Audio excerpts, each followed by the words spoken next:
Bame, how Yes. you doing, my sister? I'm well, thank you. It's really difficult to get a hold of you. I know. It's just that I haven't been around, so I'm Yeah. just catching up with work. Yeah. Yeah. So how are you always busy? Not really, Yeah. but most of the time, yeah.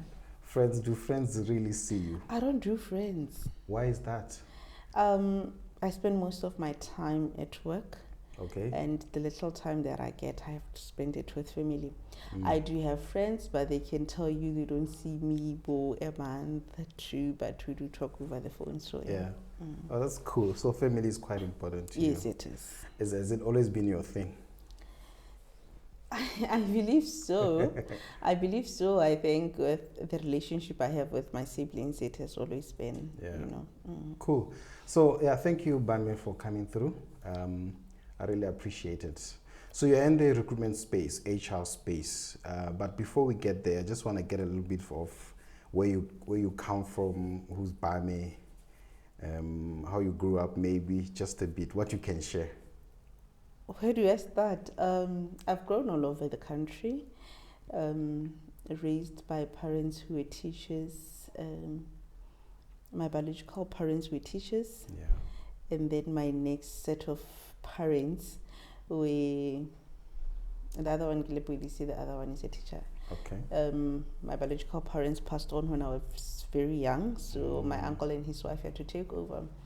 So I grew up around the country. I've done my BGCSE, Kosenjo, then I later on went to Monash where I did my first degree. I've stayed in Strobeck, and then ultimately I had to come back home. So, yeah. You know what? I wanna. Talking of Monash, we recently buried one of the ladies we studied with, Vero. It was quite a painful, story. The way she died and all of that. Just generally, I know it was not an issue of GBV. I don't know if you can classify it as GBV at all, but it's the violence that we've been seeing around in the city. Either between people who love each other, stuff like that. How do you feel about the violence that you see in relationships? It's a woman. It's quite a very sensitive topic. It's a very painful topic. People have lost their sisters, brothers, and so on and so forth. GBV, I think but men don't talk as much as we do. But with the recent uprise of the statistics, I feel it's time the government take a very stand against it. If this happen, if this happen,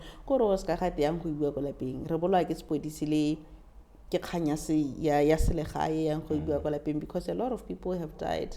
Even the recent issue, Mewa UB, protection order against this person, but she's gone. Mostly because the protection order, there's nothing more that can be done about that. But I feel if the government stands firmly against it, the other thing, I do believe in God. I believe sometimes turning to God. I've seen a headline recently that says the minister is now resorting to prayers for GBV, but I think it's not just prayers. It will change also the attitude and mindset of people to be more calmer and more kind to people around us, despite what they have done to us. So, such a sad thing, but has it? I don't really like to blame either side for such things, violence that, takes place. But do you think, there is someone to blame, either the way people are raised up or either, the community, the way we handle ourselves? Do you think this is, stemming from somewhere, in your opinion, as a woman? I think there are a lot of contributing factors. We cannot single-handedly pick one, but there are a good number of things. Background disadvantage, where you are coming from, yes, would affect how you relate to certain things as an individual. Number two, certain pressures around and expectations around the society will also, and then the other thing, I think, we might not say it every day, but the way of life nowadays also. I would say, enough personally, I believe, back in the days, we knew a man to be a provider. Nowadays, women do provide. And we in some of these cases, how somebody was scared of losing after this and whatnot. So I think it's just a combination of a lot of factors. So it will be very difficult to say we are going to deal with one and the other. So as a society, we also do contribute, because and you keep quiet over until somebody else leave it. And then you say but when you could have done something, take people for counseling, recommend other means of dealing with such. So I think in all of this, because and we don't say anything about it, or if we say it, we go the relevant people they are affected directly. So for me, it's a good number of things that do contribute to such. You're a career woman, can I call you that? Yeah. And one of the things that you mentioned there is the fact that some guys feel intimidated, especially with the rise of career women and boss ladies. I was speaking to the other lady the other week, and she said to me, if I intimidate you as a man, then you're not the right one. She was right. You agree with that? Yes, I do agree. Why with is that? that? Feeling? Because the reason why I'm asking you that is, I don't think every man will be successful. And it doesn't mean every successful man will be the right one for you. The problem is that, our society doesn't trace men to understand that mona khona ka se ke successful, mosadi successful, and ele ka modimo a dirileng ka teng gore mo lapeng le mosadi tle ene a tshwarane lapa. The same society e re godisang ke yone tla bong go nna le o jeswa ke mosadi, o diriswa ke mosadi, o dira se, and it is still the same society e leng gore there's this notion e leng gore ha le tsena mo lenyalong it's never bora mosadi ba ro ja ngwana rona, you understand? So the different notions that are there in the society e dira gore go nne thata for bokgaitsadi ya rona go accepta gore a woman can be a boss woman, go tirong, and be a submissive wife mo lapeng. So because they are tuned, or their minds are tuned in such a way leng gore they have to always be good because this is a patrilineal society. As much as we have always put men above women. Just mosadi khona ona fa ke khona nna le rona re le basadi go nna thata mo go rona go ra just gore wena le mosadi khona go nna kwa monna ba nnako la khona go tirong go tirong not mo lapeng o khona go nna go 4 years o bole khona go itwana shapo but mo tseleng go khona nna le nako e leng gore wena o fila gore ka gore o bose go tirong o tlo nna bose mo lapeng a ke itse gore go dirwa keng, but I've seen it happen. And go hela go thuba malapa a mantsi, go hela go tsisa dikgotha mo lapeng, go hela I've seen a case whereby go tengwana ona ra go morare, we know all this is mama. And the question becomes, yes, imagine, how are you going to deal with that as a couple mo lapeng? How bana go tlo gore go ngwane go rata re ga re dire le sepetsi o mama, then you know there's a very huge problem mo lapeng. So as a career woman, I believe, and personally I believe, I don't know, maybe because I'm a career woman and I believe in the Bible and I listen to the word, then I know gore go hela ka khoro ya jarata ga ke tsene go lapeng ka tla go nna bosomo, it doesn't matter ha ke tsena mo lapeng ke nna mosadi ke tshwanetse go reetsa monna ke mo advice and then collectively. But how easy is that for you, Bame, and for the different experiences you've had with other women who, in your position? How easy is it really to change? I don't want to say submit, because it's a bad word in the current situation. It's like a lot of people don't understand that, and I know where you're coming from the Christian perspective. But really, how easy is it for women to change and become the mother, the wife, even in situations where the husband doesn't really bring as much income as she does? I think my case is quite different because my husband is a head, HR, and I'm in the HR space. Yeah. And with his experience, he has more experience compared to mine. Okay. So it becomes easy for me to I'm this, and so in that area, it's easy for me to transition. And when it comes to motherhood, I have the latest generation. You know how it is, and they'll demand. They don't ask you, in a nicer way, in a way to also. And they are bold. They're not afraid to say. They're not like us. We didn't say those things to our parents. Yeah.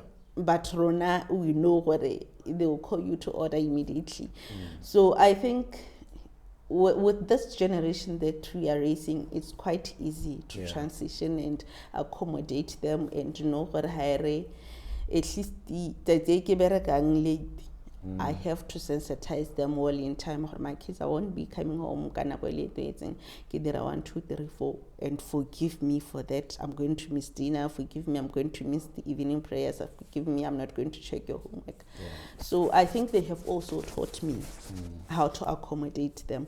So I could go for days, but there was a time in our family, run a leading meeting. If you're not happy about something, you call the meeting. Even the youngest, those 6 years, so we can summon everyone to the meeting. Yes, and we sit and we listen, because we want to raise children that know what listening is a skill. We want to raise children by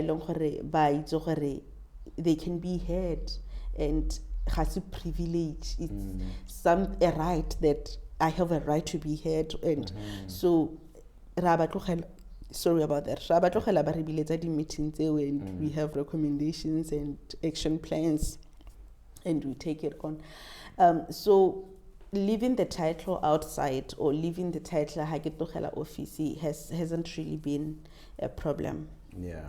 Is that what you're seeing around with other people? Not really. Not really. I've seen cases whereby go to the extended family. But I think it all comes to personality. Yeah, how someone is, how they were raised up. It comes back to personality. We have seen women by CEO ya bokete, but on Saturday you go so now for me, I think it's a personality issue, not even about having that power with you. Do you think we are pushing women further up and forgetting about young men? Not necessarily. I thought you were going to disagree with me. Not necessarily. Yeah. I think it's not the society pushing women up. It's just a change in time. Basadi bagolo ba ne ba dumela gore ngwana mosana belongs mo lapeng a tlhantswa ya masimo ya kae a robela, but because of the change in the whole global area or global village, we find ourselves being offered the same opportunity as a man, and no, women are just getting educated. And I think if our great-grandmothers were given the same opportunity, a better equilibrium in different positions. So I think just a change of dynamics really helped.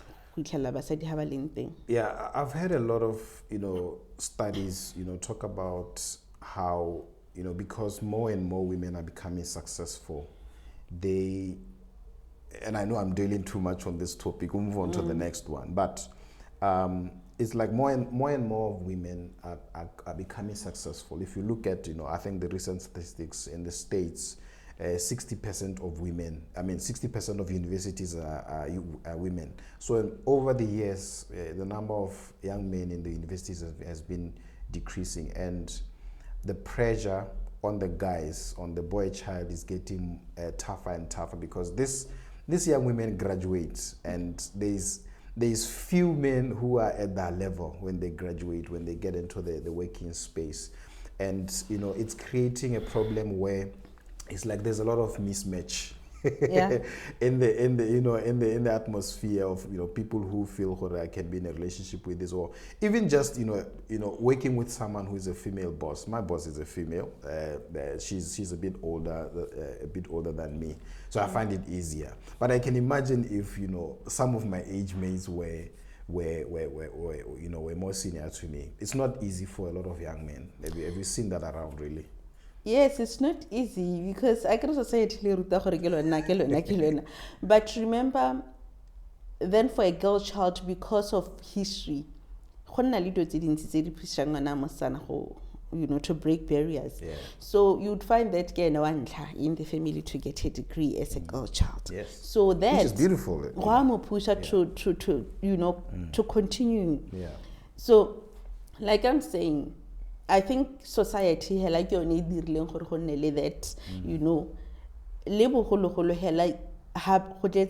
in certain positions. Take for example mining. Then there was this drive where even a girl child can be a miner, and people started pushing girls and advising girls to be in engineering. So because of society and what society was for a very long time, we find ourselves prioritizing apart from just that, you would find that more family the most successful people it's a generational curse that I need to break. And in breaking that generational curse, we have a lot of girls, majority of the families prioritize. I think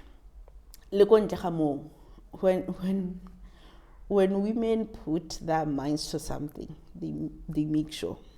You can look around and say,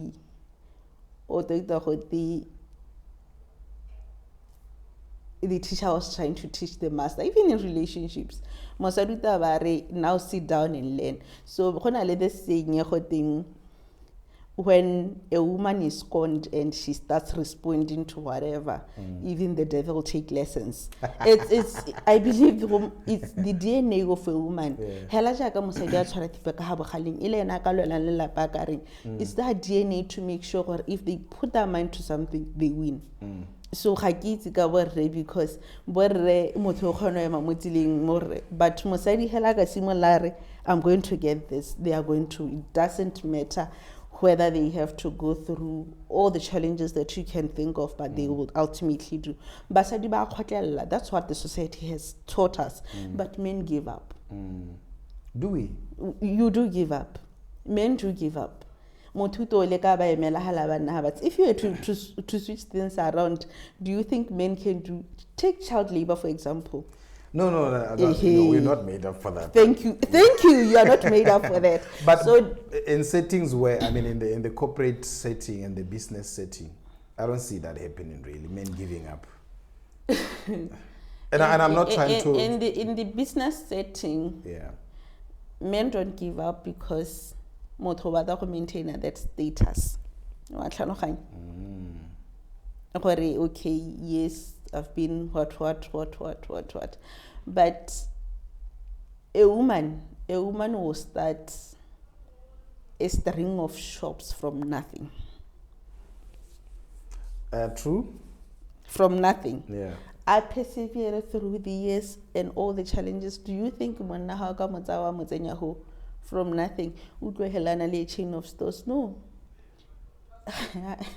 I feel yes, they persevere because you're white collar. Yeah. But not a lot of men do persevere when it comes to your small businesses and entrepreneurship. And most of the men, by long they go from hardships or by persevere or the reward was very huge. So on up get the reward. A woman can go on with a business for years. I wouldn't stay if a business doesn't make money. Thank you, that's mean. Men the business are when successful, it's a long Mosadi can stay for a business. I think that the reason for that there's more pressure on us. And it needs to Pressure work. from I need where? to be successful. From the society. From women, from the society, from expectations. Like I was saying to you, a lot of expectations have been put on young men, and I feel like sometimes we forget them. We forget the young men to carry them with as we move into this new revolution. But cool. I think we've shifted nicely into talking about your space, HR. So you own a recruitment agency. Yeah. So you come across people who are looking for jobs often. Every day. Every day. And to my understanding, the landscape of unemployment is really high in Botswana. I know it's the case in the rest of Africa and possibly in the world. But what do you think, why do you think there's a lot of unemployment? What happened? Because a lot of young people have been through university, they've been through internships, but they're not getting jobs. Why do you think is the problem as a recruiter? I think there are a lot of contributing factors. The issue is the political space, number one. Number two, the creation of employment. And when people try, I don't think the support is enough to, generally I don't think we believe in ourselves as a nation. I just don't believe we do. Opportunities might be there, but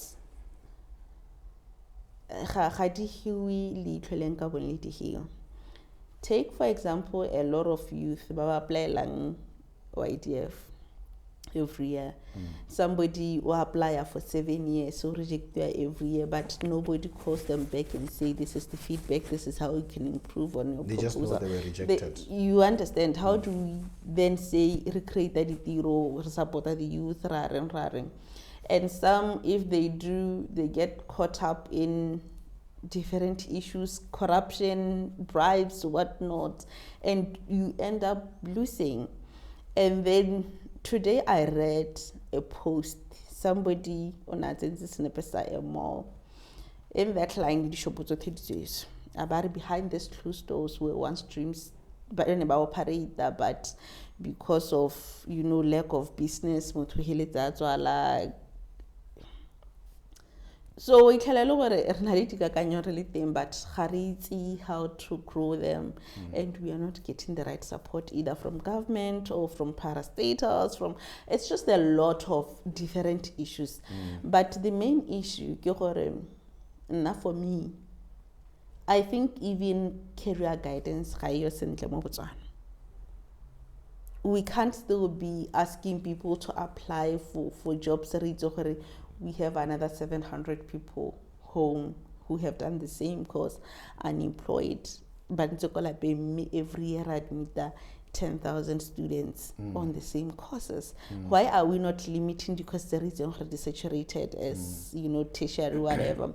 But for me, when I ended up going through this journey of entrepreneurship, I knew I just couldn't be home. I knew somebody has to do something. Yeah. And when we started, I hit the 10, and we are currently over 300. And there are some jobs that I take, not because I'm making money, but because Kiaganyahor is taking somebody from the street. Even if Ngadira thing is fine, it will be taking away 10 or 15 people from the street. So I think as the citizens, we need to sometimes sow seeds with our time and with our knowledge and create employment.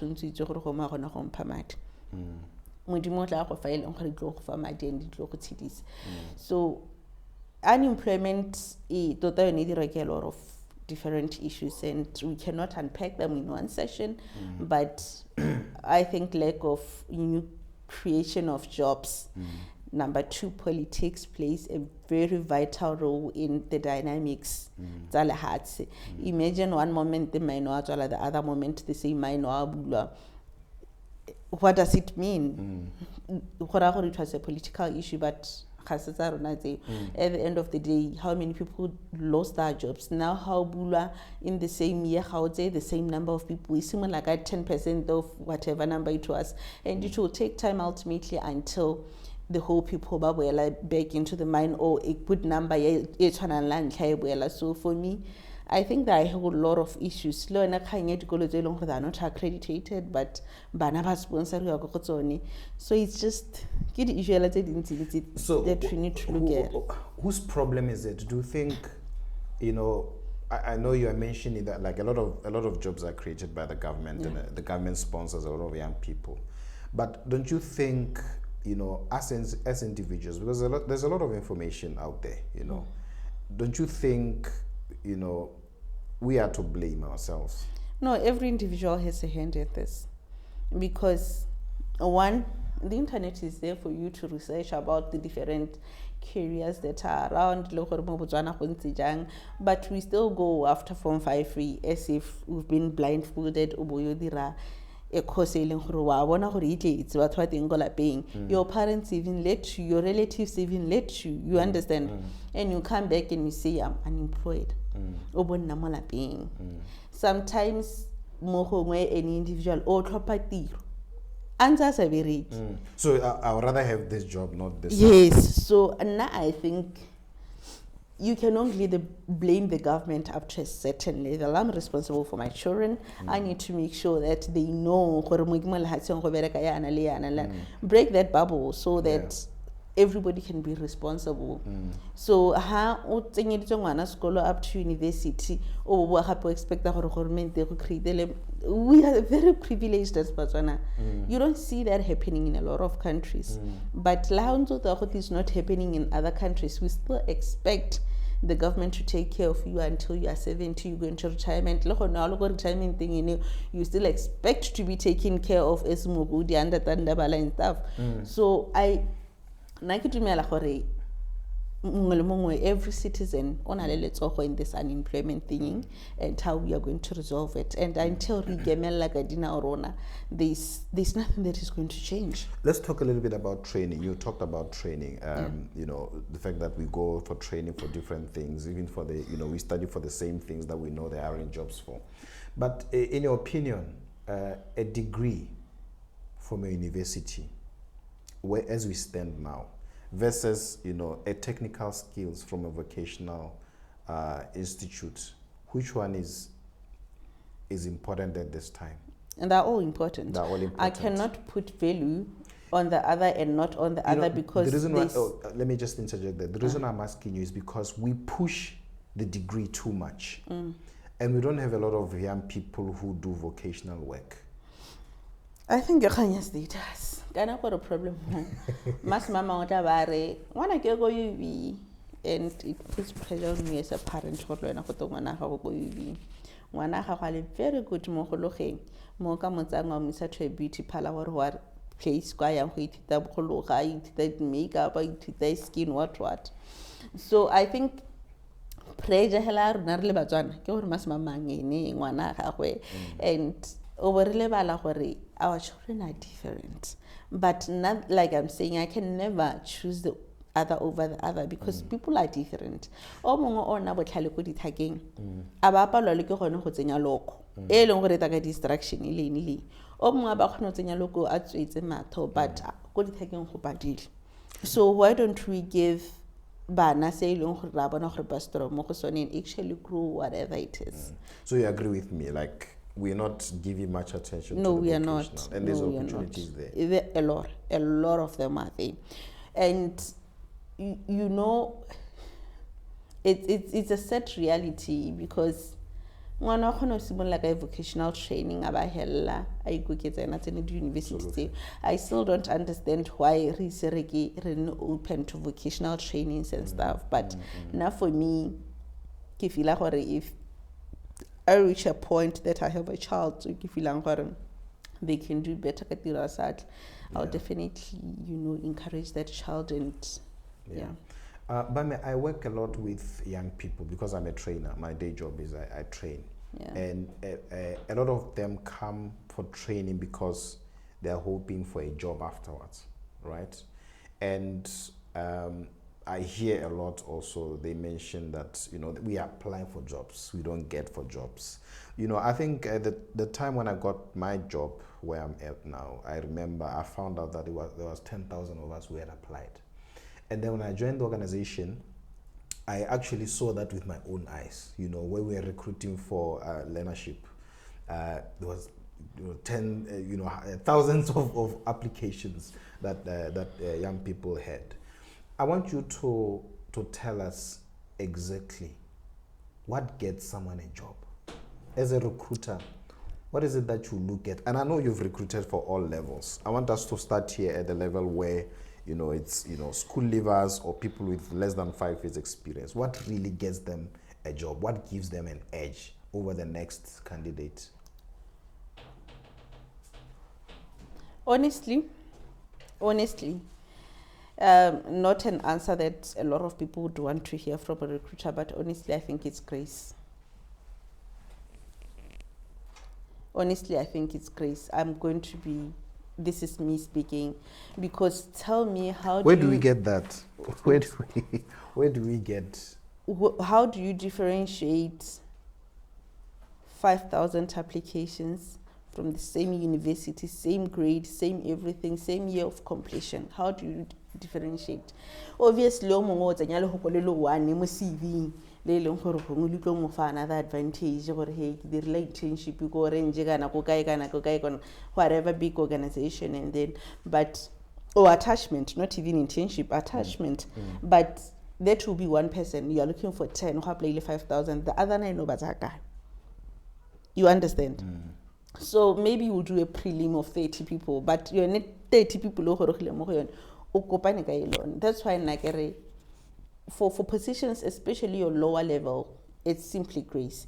Tell me, how do you, or a recruitment agency, it's no longer A, I get over A star and give them a job. Tell me how. Now for me, it's something that troubles me, Bame. It doesn't always mean the child who got an A star is the perfect one for the job. Yeah. Never. And I know if we were to put, the different metrics to measure, we would, take the one that did A star and say no because this one passed more. But I could be a little bit, a lower grade but do the job better. So sometimes, when we do the shortlisting and everything, we look at the job description, right? Yeah. It guides us into separating all the applications and everything. Yeah. And then Rona, what we normally do after that, because we do believe the application is leading a human error. We have since introduced an application that does that for that. So how I apply, you are asked short answer questions. It's not your yes or no kind of answers, but it's how you express yourself. Yes. No, you are then asked questions then Arabe in short phrases. Yes or no, why explain and then we've got a set of psychologists who are looking at your answers as we go by.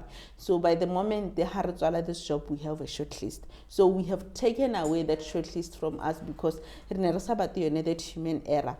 Results, especially entry level jobs, or you level results and disadvantaging on no longer exam and then there are different dynamics. So we let the computer do that for us because it both are different questions, and then you are able to apply yourself at that particular time. Over 500 thing you are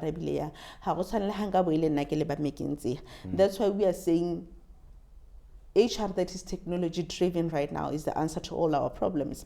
So the reason why I was saying grace is because no against that aspect of technology and none by me. How do I then have 500 CVs? Because you'd find that they use the same template and then pick up something. Say, both of 500, they meet all the qualifications, criteria, That's why I get it's grace at that time. But Bame has to pick up one person. It's simply grace. In everybody's job hunt, pray about whatever you are doing. Highly your appointment, it doesn't matter when I send the CV 2 pages, moto send the CV 8 pages. Mehel hako tshwana lo clearly meet the minimum criteria. Go berga grace at that point. So I don't know. Now as a recruiter, it's been 5 years now. Ke re sotile to use technology because with the high numbers receiving, my consultants will even up error because of let's up in. There are jobs that we have advertised for and received 20,000 applications, and we have to go through each and every application. And in that 20,000, about 5,000 people. So 5 years ago, I took this decision that no, I'm done doing shortlist. I'm leaving it to the system. So Kokoro Nights, it's been that long. We no longer do shortlist related to But it tells me more, Hore. There's a problem in the way that we are applying. It sounds to me like people are now just applying because it's a job. We no longer care whether I qualify. It's like everyone, like you saying, to your point, is trying their grace. Hey, sometimes you connect them with our qualification required. So people are desperate for jobs. People are very desperate for anything. You put out your admin and say any other related, that any other related will kill you because an admin job can be done by motor accounts or IT or they're all going to apply. Tell me then, have another apply for a job or 1 year experience with internship in 70,000. Are you even going to go through the 70 and so now that's why I feel like the best criteria right now is using technology. Do you have experience with some kids? A lot of kids are from public schools. Well, I don't know if universities are public and private, but I know some universities are posh. Than others. But have you seen? Because I always talk about this with my colleagues, and they say, no, private school will give your kids confidence. They can. So there's a lady who said recently we had a meeting, and she's like, if you invite me for an interview, I got the job because I'll speak for myself. I want to ask you, Hore, do you see a pattern of kids who went to private school versus public? Do we see others tending to win in interviews and others not? Yeah, it's a sad reality, but we do have your private school or your English medium students being more confident and very eloquent in their English, and they can express themselves, and they're not got confidence about anything. We cannot run away from it. And we have a few here, Botswana media mobile, they're very eloquent and good and all. But confidence is you. You understand? And we have in How some do you cater instances for those? Because sometimes the potential is there, but I can't speak the English as I like to say. Sometimes I let people speak Botswana. Sometimes I do let them. But the good thing is that we don't use your oral interviews as your only method of selection. We have other methods of selection, like your psychometric assessments. And confidence, you understand? Yeah. So yes, we do see my dear, but at the end of the day, as a seasoned recruiter, you can be able to see this as all confidence, nothing technical, because when you get to the technical questions, they do get stuck. But I think 10 years ago, yes, the trend was there, it was back. I think I don't know whether our Botswana schools have upped their game or the English medium but I don't know, but any of the two can get the opportunity. I think it goes back to what you were saying, Hore, if you're an experienced recruiter, you'll be able to see if someone is bluffing and you'll be able to get them somewhere. Now, when you go a little bit higher, have you done executive appointments at all? How different is it? What's the game there? Is it the competition is difficult. Yeah. Confidence there, because we are talking about people who present to boards. We are talking about people who bring in your minimum 10-15 years of experience, people who have been giving reports every day. So difference the depth of the knowledge that somebody brings to the table and their experience. But I also going tone difference on a tone ya voice when it comes to executive. But if that person on a point they are not because of favor, you also see. Yeah. So we've have people by long they have moved up the ranks because of favor. Go and I hear a lot of support. But they have gone through the ranks because of their hard work. So with the executive, it's a different ballpoint altogether. It's just a different game plan, because we expect there are some questions that I cannot ask an executive, because they have done it and they have perfected it and it's okay. But how can I interview those middle management questions, then there's something that I'm picking from that particular individual. I want to close that gap. But like I'm saying, go executive you get to sit and say, no man, these people they do know what they're talking about and stuff.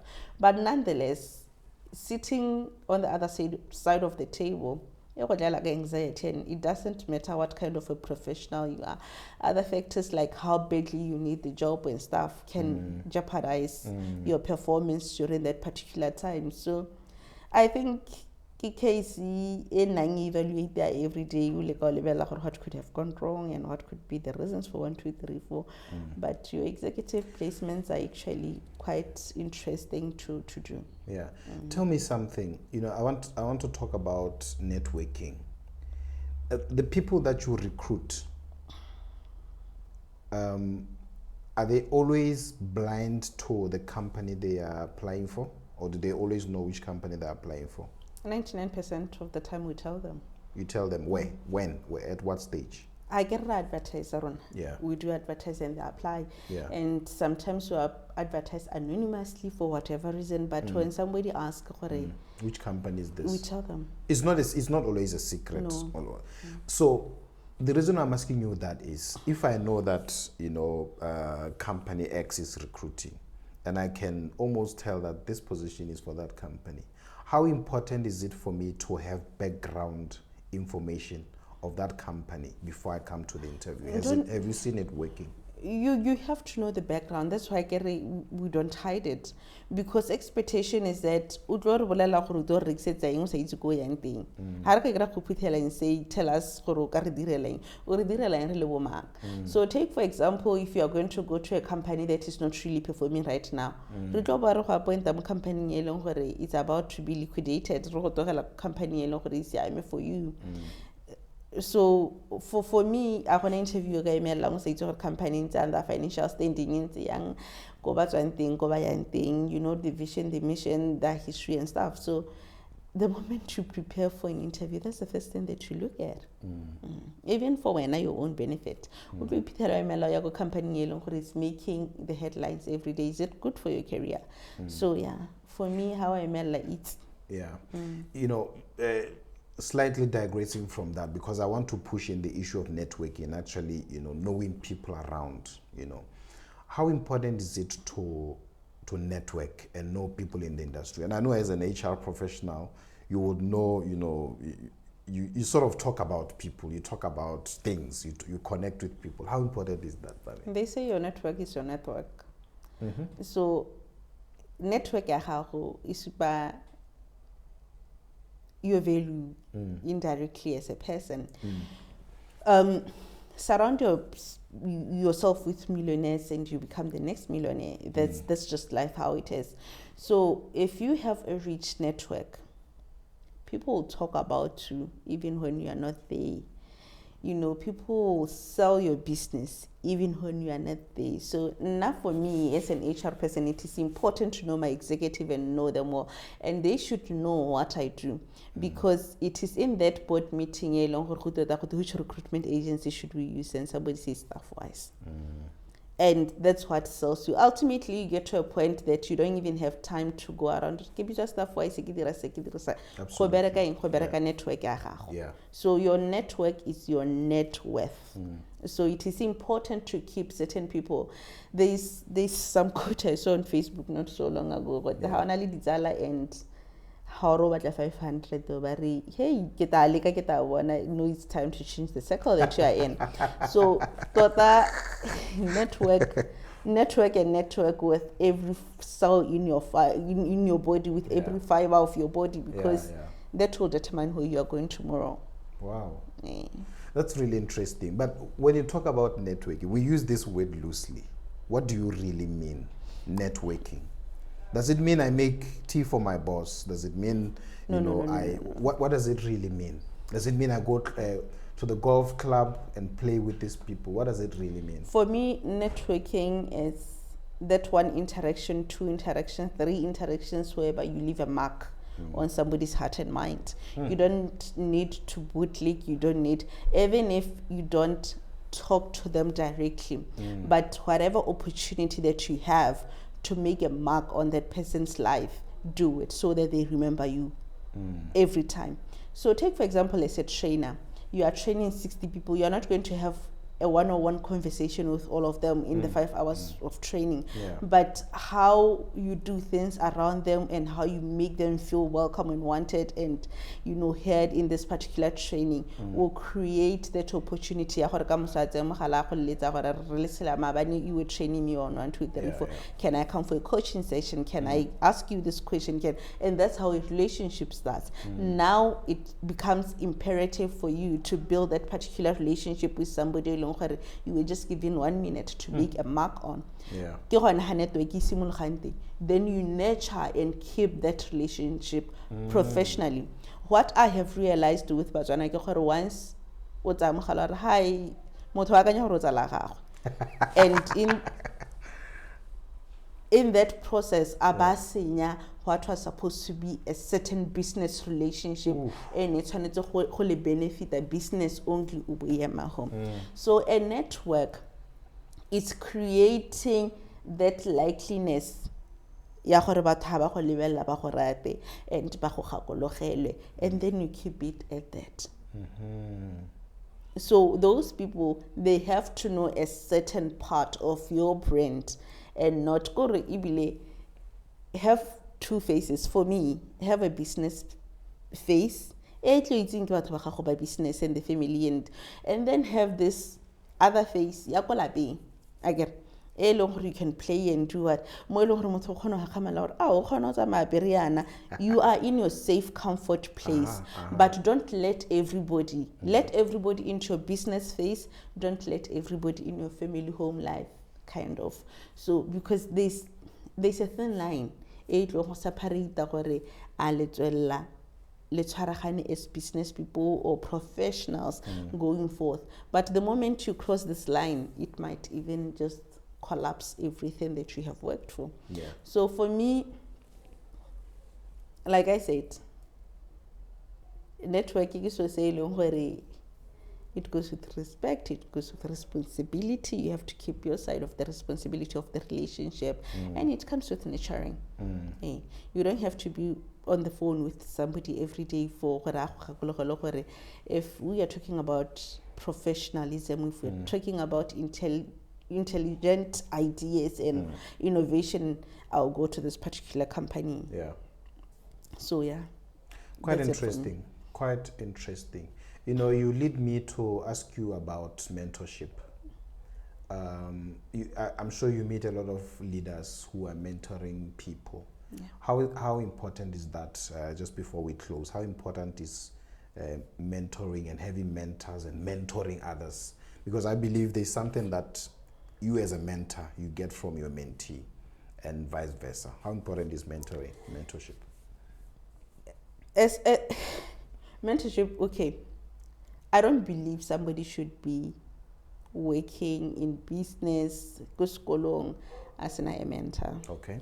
A mentor is somebody you look up to in a lot of different ways.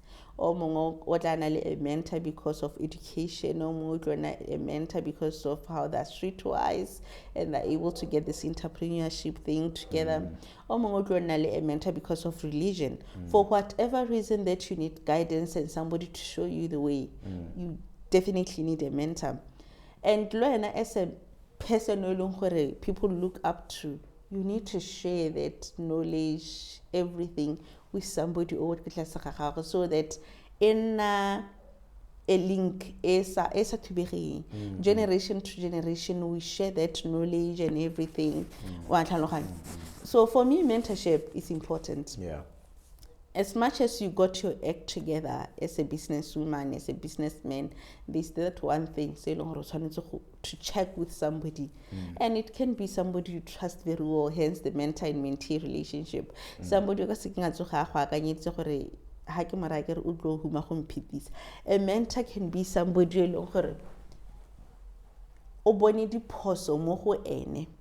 and wouldn't want somebody to do the same depose. O batla go save sidibana, you know gore ngwana mma go ha bona sidiba se leng gore se go jele a se dikologe and gore a ta se dikologe go re wena se leng gore se go jele o molele gore se njile yana le yana. This is it. So that's how we have the mentor and mentee relationship. That is how we have the coach and coachee relationship. For me, I can never navigate this life thing without a mentor.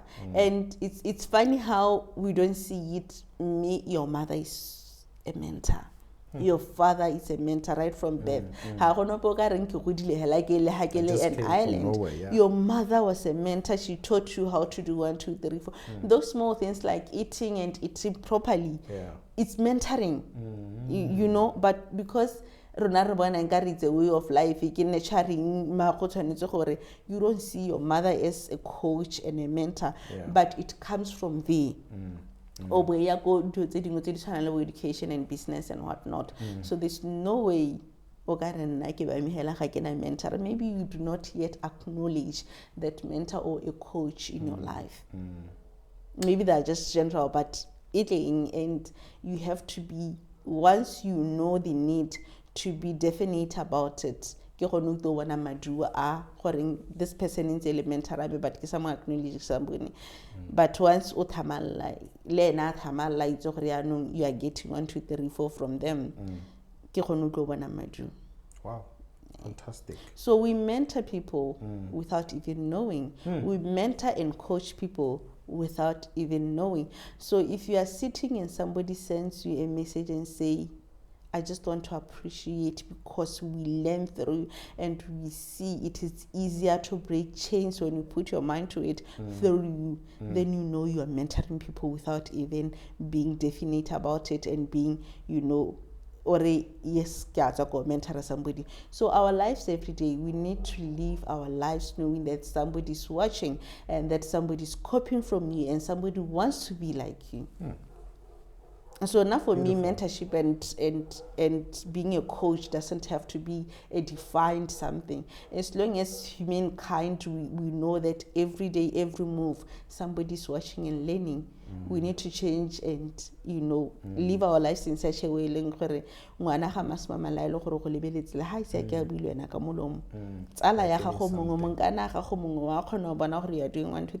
learning from me. Then it will be a better country, a better world, a better global village. Such an inspirational way to look at it. I love it. And I hope someone who needs it is gonna you know, bump into this episode. Bame, I'm gonna ask you to talk to someone who's looking for a job. But before that, just wanna pick your brain. You know, what was the highest role you recruited for? Yeah, I've recruited for a whole lot of, highest profile roles, jobs, high yeah. profile jobs. I've recruited for the CEOs that are very, influential organizations. I've recruited for the board memberships that this particular organizations that run our economy. I can't say names. Yeah, of course. I can't say names, but... Yeah. But no, I mean, you've already said it. It was you recorded for CEOs and board members. It's a big it's a big responsibility and to recruit for that. it's a big responsibility and a job you can't mess up in any way. And sometimes you are talking to people by long from that place of work, but there was one time I walked into an interview and somebody says, GM we asked Staffwise, and I'm like, no, okay, when am I going to and I didn't. I gave them the benefit of the doubt. But how old are you? I told them. Yeah. Those men, but I'm sure they were feeling, what is this? And then we went in with the interview. After the interview, the panel discussion, I stood my ground. Yeah. 6 months later, the head of that board called me and said, you have changed my perception in life. Wow. That role was one of the most political I've ever taken up. And I actually get in that day and looked at myself in the mirror and said, I'm proud of you. Because I don't want to lie. Doing that recruitment was the most taxing, really influencing, And I'm happy that I think that person that I recruited did more than 2 terms with that organization. Yeah, I think he's currently on his third. So beautiful. Yeah. Thank you for the job you're doing. Bame, I want you to speak to someone who's looking for a job. Let's talk about young people. I see that there's a lot that we can actually talk about, and hopefully I'll get you some other time for us to come in and unpack more, because I see there's actually a lot. But in respect of time, I just want you to talk to someone who's looking for a job. I've seen a lot of young people, just from someone sending a CV without any message, from someone putting their message on a subject line. A lot of young people out there, they want jobs, but sometimes they do silly mistakes, that as a recruiter you tend to ignore and say this one is not serious. Give them a word of advice. I know a lot of people send those application messages and emails, but they're very frustrated. Some people want to, I know people back graduated in Lebanon, that's still unemployed. For jobs, yeah. I know, for me, if I can see this was an error, I'll never disqualify somebody because of a minor error. I want to say to somebody, never give up. It doesn't matter whether you send 100 applications a year, you get a rejection after rejection, a rejection after a rejection. One day, you get that call. Never give up, and depress, you go through all the different stages of depression, different stages of anxiety, different stages of wanting to just say this was not for me. Find something to do while you are waiting for that particular job. Like I said,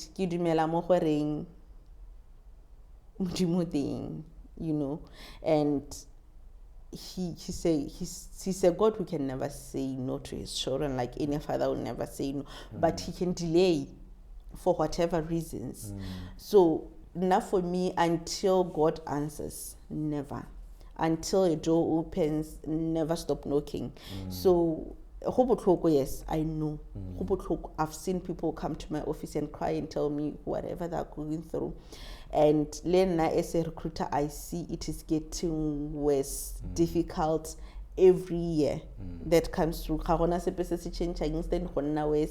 If last year I have recruited maybe 500 people in a year, now I've recruited 400.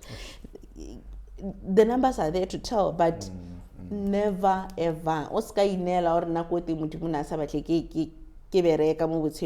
Never give up, because you never know where the job is going to come from. And don't concentrate in one place to look for a job. The other thing, Botswana have a recruitment agency.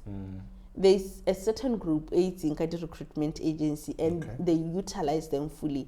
So when it's in a recruitment agency, ruta ba otshelang le bone ko gae ba masika ba ditsala about recruitment agencies, and register on all of them. It doesn't hurt, especially when I applying. Register in all this, the new ones, the old ones. You never know where that job is going to come from. If Salaha ko hiro like Staffwise, it doesn't mean people's connections or the miracle the other person. You understand?